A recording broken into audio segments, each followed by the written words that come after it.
Vasel family here, and today, welcome to another episode of Board Game Breakfast. There's a lot of things going on in the board gaming world. Of course, we want everyone to sign up for Dice Tower Con. This is our second last show of the year, so let's get into it. Board gaming news this week. First, we found out that Flatline Games, they're the folks who made Twin Tin Bots and Rumble in the Dungeon. They have signed an exclusive distribution deal for worldwide with Yellow. Yellow, of course, makes King of Tokyo and games like that. And so Flatline Games has been in Europe mostly, and I've talked about a lot of their games in the past. Well, now they'll have a way to get to American shores. Quarriors. I don't announce every game for the iPad, but Quarriors is a big one, and it is now available on the iPad. Z-Man, because Carcassonne is showing up soon on Will Wheaton's tabletop, they decided to celebrate by making a 4,000 Carcassonne tile mural.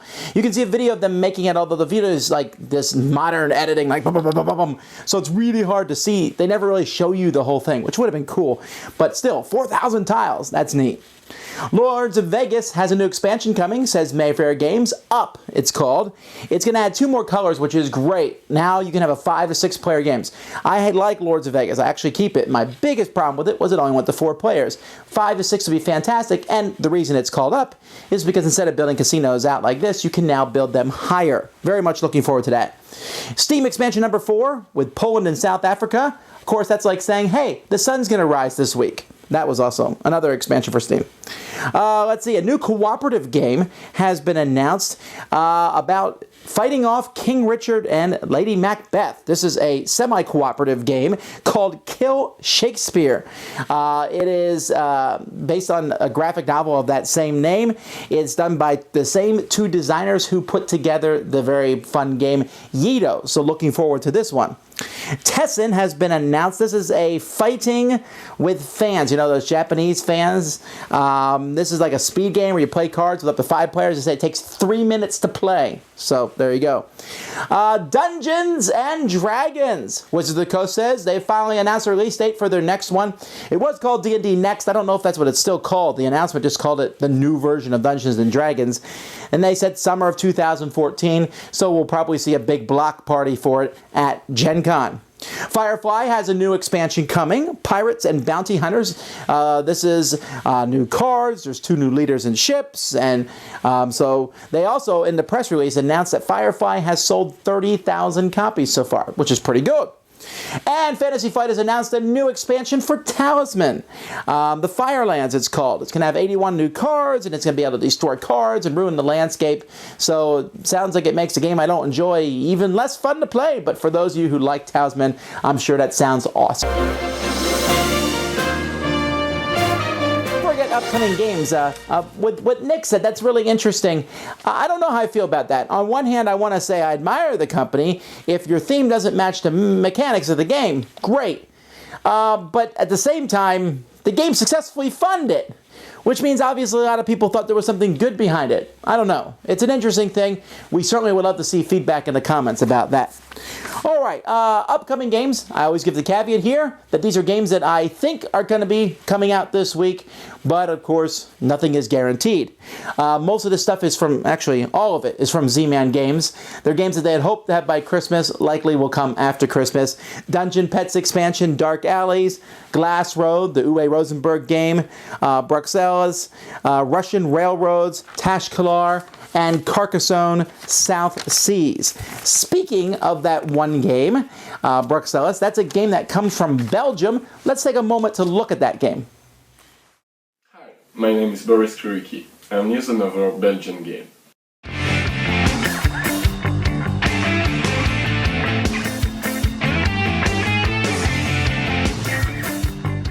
Late 19th century in Brussels. Let's make some glory in New Arts World. This game basically uses worker placement and auction mechanism. On this side of the board, There are powerful actions which need one worker to begin, then two, etc.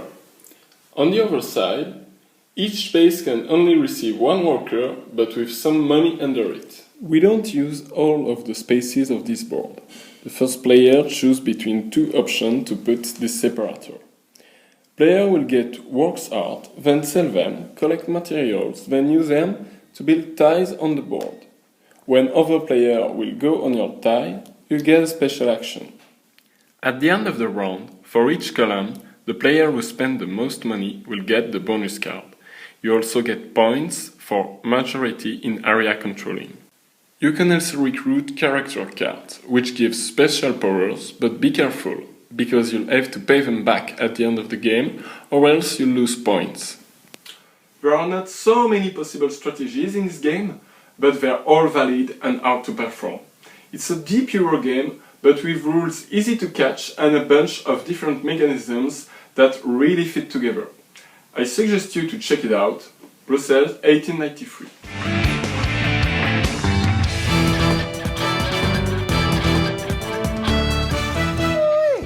Games came out this week, folks. The second in a trilogy of games from Cryptozoic, Hobbit, The Desolation of Smog.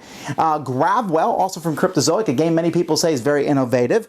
Tons of games came out. It's too late to get them for Christmas, but you can order them now. It's a late Christmas present from you. That cool stuff. Anyway, yes, this game has finally come out. Here is proof.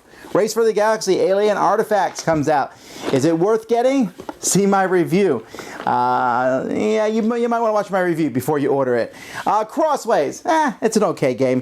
Zulkin, Tribes and Prophets, an expansion for that very popular game. Theseus, from Portal Games, a new expansion for Edo. Mount Everest, which seems like it might be the sequel of a game to K2. Last Will Getting Sacked, another expansion. Galaxy Trucker, the latest models. Lots of expansions. Sentinels of the Multiverse, Rook City. Freedom, great game. Really great cooperative game. Let's see. The Suburbia Incorporated. Boy, I'm just like saying many, many expansions. Here's some not expansions. Euphoria. Here's one I've never heard of. Camelot The Build. What a weird title.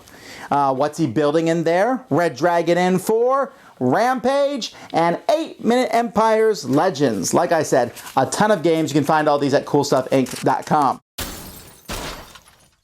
This week is a little different in Cranial Crunch, partially due to me being stuck at the mercy of the airlines to get me home.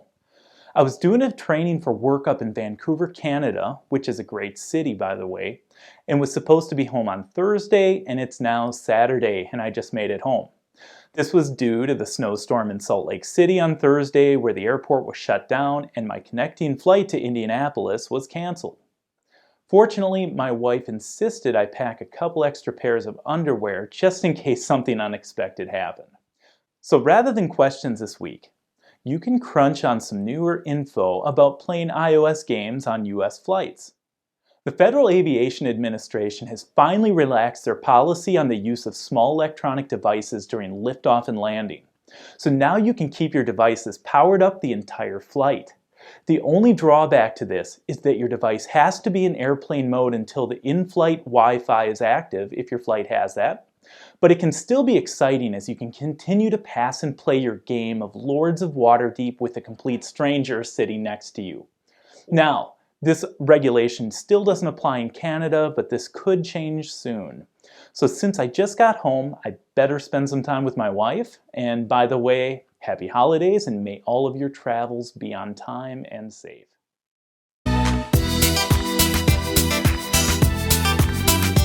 Now, One Hit Wonder is a section I do occasionally where I'll talk about games that were my top 100 and no longer are. And they were only in there for 1 year, whatever reason. And today we're going to look at the biggest, most egregious one that people have noticed, and that was Dominant Species. And people noticed that for a couple reasons. One, when the game came out and I reviewed it, I said, this game is amazing. It's fantastic. One of the best games I've ever played. And then it was on my top 100 that year, and then it disappeared. Now, Dominant Species is a game from GMT Games, from Chad Jensen. This is a game where each person has a species, whether it's reptile or primate or what have you, and you have to take that. It's a worker placement game, but you're like attacking each other.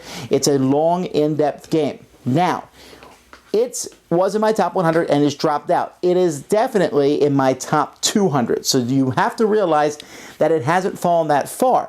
But, well, I mean, okay, it has fallen far. It's fallen probably 100 places. And the biggest reasons for those are this. I still think the game is fun and all, but a couple things wore me after repeated times. One is the length. The length is long and in-depth, and it can get to a point where you can play a great game of this, and when it's over or you get into the last rounds, you're just kind of like, well, let's finish this stuff up. And whenever I feel that way about a game, it falls a little. If a game is long, I'm not saying I dislike long games, but if a game is long and I am in it all the way to the end, that's fine. That's another reason, well, we'll talk about another game that fell off the list for a very similar reason. Another reason is this. As much as I like Dominant Species, I have to say I'm really tired of that board.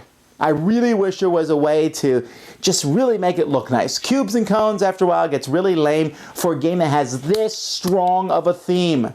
The theme is super strong, so why not give us little wooden animals? Why not? What are these cones for anyway? They look like dunce caps all over the board.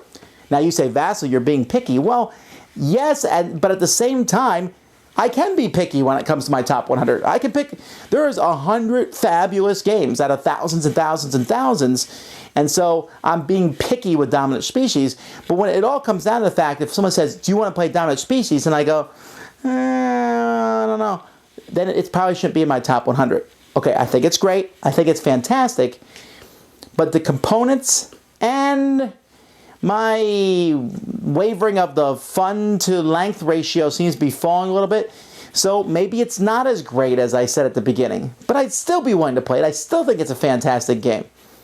This segment's useless probably. Maybe I've given you a good case or not, but that is what happened with Dominant Species.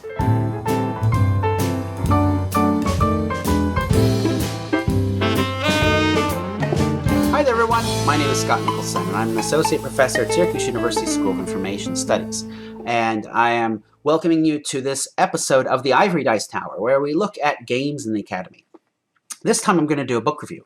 And I'm going to talk about this book, Rules of Play, Game Design Fundamentals by Katie Salen and Eric Zimmerman. Now, this book is the primary textbook used in many game design classes around the country.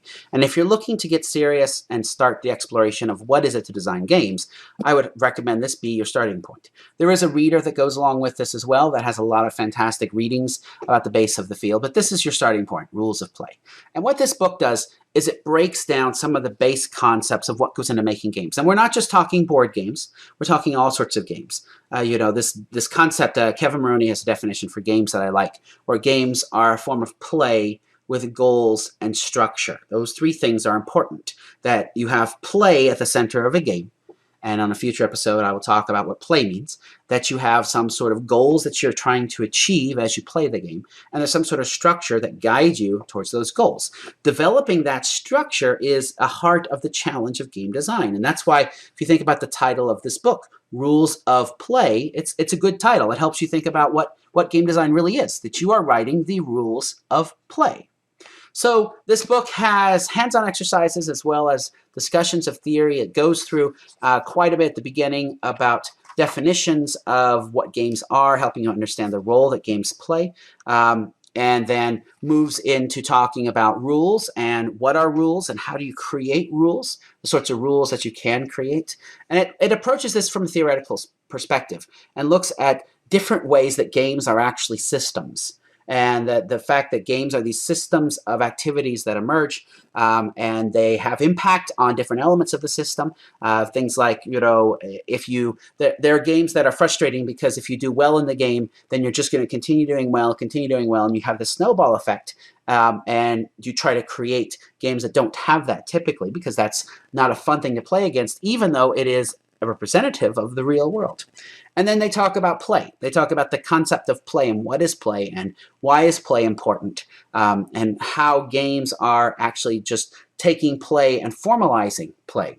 And then they get into looking at games in culture and how games are an important part of culture, the role that games play in society, the role that games play for players, how they serve as an activity that people share, but not only the activity is important, but the whole surrounding ecosystem of the games, like this podcast. This podcast, there's no game going on here. This is part of the culture of games. And so that's part of that system. So if you want to get started with a good reader to think about game design, I'll point you to Rules of Play as a way to get going. By the way, Eric Zimmerman just put out a new board game, his first recreational board game called Quantum. It's a spaceship game that takes about an hour to play and takes a lot of these concepts you'll see in this book, you'll see in the game Quantum. So check that out if you're interested. Talk to you later. Bye-bye. Hey folks, I don't really have a rant today because it's Christmas time. Instead, I want to talk a little bit about people. This time of year makes me think of my son Jack. Now, I have a son who will be born, Lord willing, in February, and I look forward to seeing Jimmy come. And you know, Jack was born about the time where Jimmy is right now. Maybe Jimmy's made it a week longer than that, so we're hoping that continues to be that way. But Jack was born 2 months early, and he was born in right before Thanksgiving. And then Jack did die in January, and that's where the Jack Vasel Memorial Fund was started from. But in my house, I have something that, you know, if there was a fire in my house, of course, I'd make sure my kids got out first. And then after that, you know, maybe I'd grab my hard drive because of all my things. I don't know. The hard drive, that can be replaced. You know what I would probably grab first more than anything else? I have a brown box in my room. And in that box are the last possessions of Jack. The blanket, the stuffed animal he was with, and some pictures of him. And I keep it in a box. And I don't look at it very often, but I have that box to look at. But in that box are also over 100 Christmas cards. Over 100. When Jack was in a hospital, we lined the walls with Christmas cards. And almost all of them came from you guys. And I get lots of Christmas cards every year. We put those Christmas cards up, we take those Christmas cards down, and we throw them away. You know, some people might keep them, but there's only so much room to keep those. But those cards I will keep, hopefully, forever. Like I said, that'd be the first box I would grab. That is a big deal to me. And I really appreciate the way you guys support us. You know, we put on a little bit of an act here on the show. We put on a little bit of a, you know, we're silly, and I sure get lambasted for that from a few people. You know, no matter what we do, we're too long, we're too short. You know, they don't like this, they don't like that. You know, those folks are always going to exist.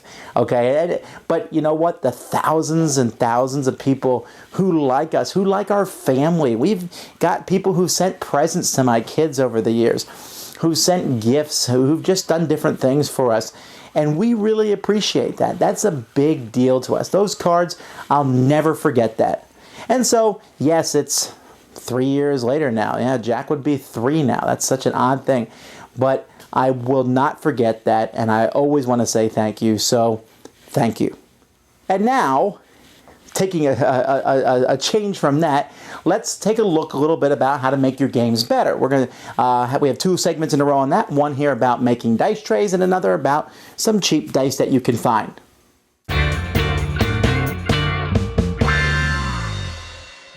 Hi, my name is Damien. This is my garage. Today I'm going to show you how to make an inexpensive dice tray. Right here I've got an old picture frame with the glasses broken off. So I went ahead, and if you like to make a real inexpensive dice tray, you can just take the back and use some peel and stick foam. Peel it right on, just stick it right there, and of course you just slide it on in and you got a new dice tray without very little cost. Then another option is, if you want to make it a little bit thicker, you can simply take a piece of cardboard. In this case I've sprayed on using some adhesive spray. This is just stuff I had in the garage. This is the cloth from when you put stuff over on plants to protect them from frost. Again, cost me nothing because I already had it in the garage. And then all you do is just obviously slide it in. And now you've got a nice little dice tray. And again, you're set to go if you want to. If you want, just remove this. I would recommend removing that. Here's another picture frame that I used from before that you can see here. It broke, glass shattered, I was going to throw it out. And I said, well, let me see if I can do something with it. So I did. Put some wood glue, put it together, took a piece of cardboard, used some spray adhesive, and glued some felt to it, and again, I got a nice little dice tray out of it. Cost me nothing, literally. And now, here's another one, even cheap. You've got some wood laying around. This is MDF board that I used. I then glued, using wood glue, some thicker balsa wood. Again, not that expensive. You can get it at any hobby store. Glued it on. Then because I had way too much free time on my hands, I went ahead and wood stained it a little bit. I also painted it a little bit and also gave it some texture with some wood putty right there. And as you can see, have a nice little deep dice tray to prevent those dice from rolling about. And again, if you want to make it a fantasy theme, just add dragon and you're set. So these are just simple ideas. They don't cost very much to get your dice in the place where they need to be instead of falling on the floor. I hope you liked it. Thanks for watching. Have fun and play the game.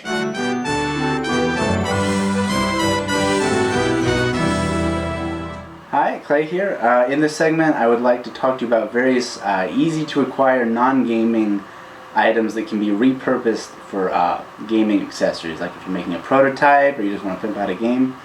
And since this is a dice tower, I thought we'd start with everybody's favorite randomizer, dice, which are normally a pain to make. You can have a chart to reference if you're rolling normal dice to see what the actual result is. You can find blank stickered dice, but it's kind of a hassle to do dice. But I found these recently, teaching tree foam counting blocks, I guess for kids. You can find them at Dollar Tree, that's where I've been finding them, for $1 a piece, 50 little foam cubes per bag. These are great because they accept Sharpie very readily. So like you can see here, you can write in different corners of the dice, like in Descent or Doom, to have different areas represent different information. You can put symbols on them pretty cleanly if you want to represent more complicated game effects.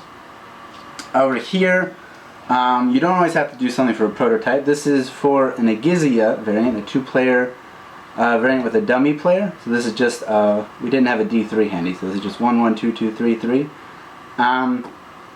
They are a little big. They're very light because it's foam, but they roll really well. I've done some tests. They're not casino dice, obviously, but you're not really going to see any biases, and it's 50 dice for $1. So it's pretty hard to beat that. You can go out, probably find it anywhere, any Dollar Tree near you. So cheap dice. It's late December, and let's face it, in North America that means Christmas parties. And parties means people. Lots of people. It also means chit-chat, and all that tedious getting to know each other nonsense. So what's a gamer to do? Take party games to the party.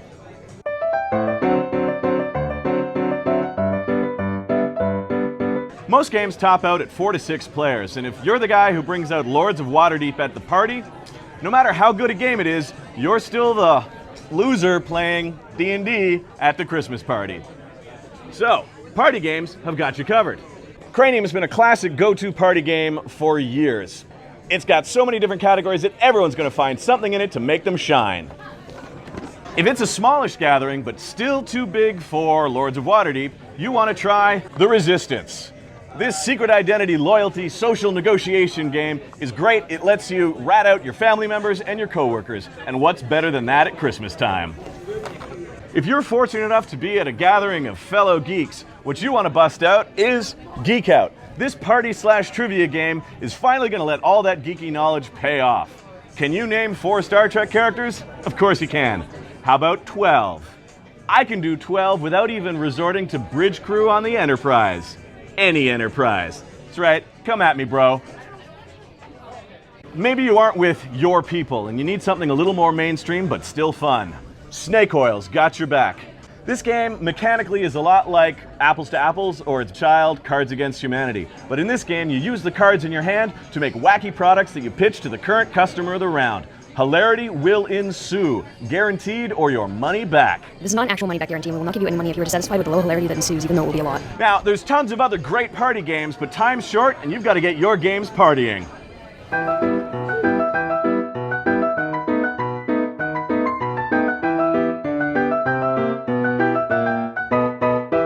What game would you like? We're not filming right now. I'm trying to find the Upon a Fable one. That's in the news section, just around the corner.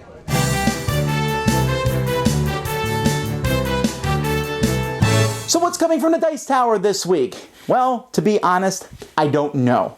There's some podcasts that will be released this week. I can tell you for sure, on Tuesday, we're going to have the first half of the Dice Tower Best and Worst of 2013.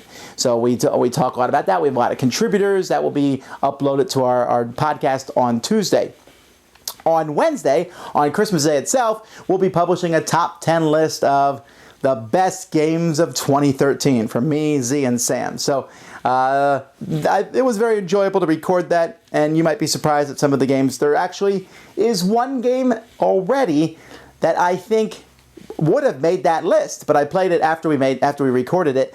But fortunately, a review of that game should also be going up this weekend. You'll see the game, and I'll mention it in the game, saying this game would have made my top 10. So, for reviews, we have a few reviews coming from the contributors, and you may see some from me. It is Christmas week, so there is that. Lots of things going on, but man, I have a lot of great reviews coming for you here. I'm looking at these games, and I'm trying not to show you the shelf so you don't get upset seeing the same games that have been sitting there for a while, but I see one fantastic game. I see two really good games. I see two pretty bad games. I see some mediocre games. I see some solid games. I see some short games. There's a lot of games that I'm ready to review. And I think I'm going to be playing a lot this week too because of Christmas. So we should have a lot coming to you eventually. Again, you can check out all our podcasts at dicetowernetwork.com. Burger King. Burger King. Burger King. Legend of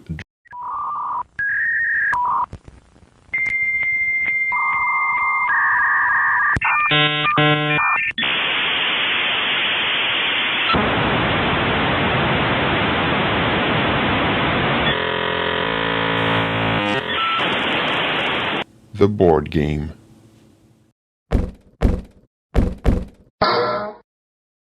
Hey folks, that's about it for this episode. Thanks so much for watching another episode of Board Game Breakfast. Christmas is right around the corner, so from me, Tom. From me, Melody. Me, Clara. From Amy. From Laura. From Violet. From Ruby. From Holly. From all of us, from the Vasel family, Merry Christmas and a Happy New Year.